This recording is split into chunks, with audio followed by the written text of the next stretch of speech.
बचन सुनी लिया बलम तब जायब नौकरिया जी।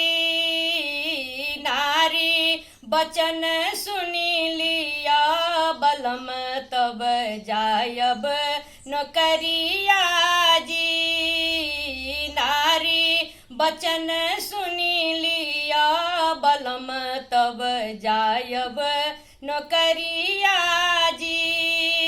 भाभी अहाँ के बड़ी झगड़ाई, भाभी अहाँ के बड़ी झगड़ाई, उनका अलग करी दियो बलम तब जायब नौकरिया जी।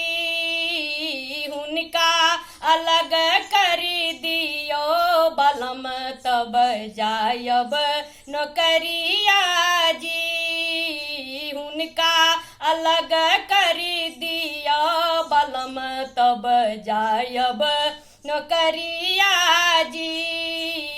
चूल्हा अलग करी दियो बलम तब जायब नौकरिया जी। नारी बचन सुनी लिया बलम तब जायब नौकरिया जी। बहिन अहाँ के बड़ी लुतराई, बहिन अहाँ के बड़ी लुतराई, उनका गौना करी दियो बलम तब जायब नौकरिया जी। उनका गौना करी दियो बलम तब जायब नौकरिया जी। नारी बचन सुनी लिया बलम तब जायब नौकरिया जी।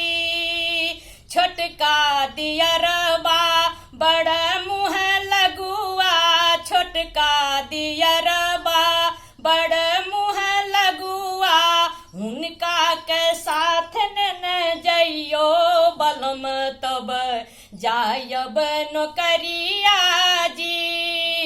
उनका साथ न जइयो बलम तब जायब नौकरिया जी।